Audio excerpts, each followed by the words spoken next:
It was a cold day because it was in November of 1988, right after the Thanksgiving break. We had gone back to do a little bit of mowing that we needed to finish up on the canal out there off of 528 in Pearland. One of the other guys with me out there mowing hit a propylene gas line with the slope mowers that we were mowing on. He ruptured the gas line, and when the vapors finally reached my tractor, the explosion blew me into the canal. And I was engulfed in fire then.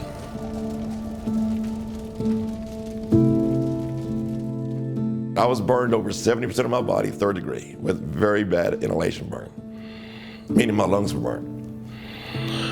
My eyes were burnt, deep 2nd degree. I was in ICU for 5.5 months. I was in the hospital for right at 6 months, but I was allowed to be released to live there in Galveston for 2 years.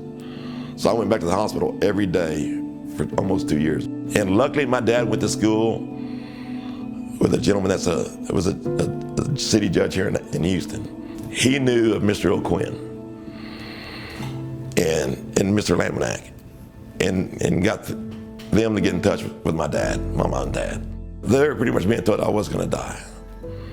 And they didn't know what else to do, you know, I mean, there was nothing else to do.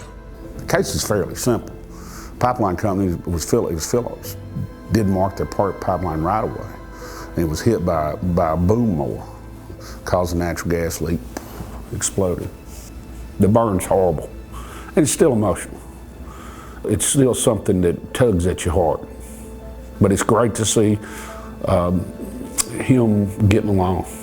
What they presented to my mom and dad and presented to me was, they not only let us know what was gonna be going on, they also let us know of things that we were gonna need before we needed them.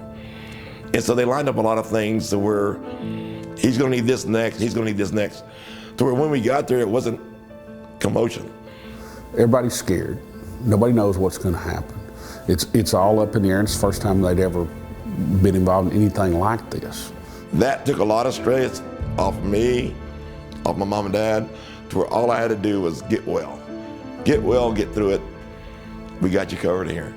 They always gave us advice as to what to do. And then it was still always our choice of what path we were gonna take. I felt confident enough in Rick and Tom that they were gonna do the best for me. Any Martinez to see Tom Pirtle? Our case settled 5 years to the day after my accident. It was a record-setting settlement at the time. I can't say what it was. It was in the 8 digits, and it was a record at the time. If it had been $1, if it had been the world, it didn't change the 5 years of my life. As far as what I was doing and the job I was doing was not going to ever be done again. He even coached Mahomes. Really? The biggest change in my life since the accident is my limited ability to be outside in heat. Because I was an outdoor person. I had cattle, messed with show cattle. It eliminated all that. It just boiled down to the fact that the line that was struck was not protected. Probably the best that came out of most of it within about a year of that happening. Every pipeline in that area was marked. And I do feel pressure of trying to get this family what's right. You know, have them smile, say, hey, you did a good job. And I think we did that.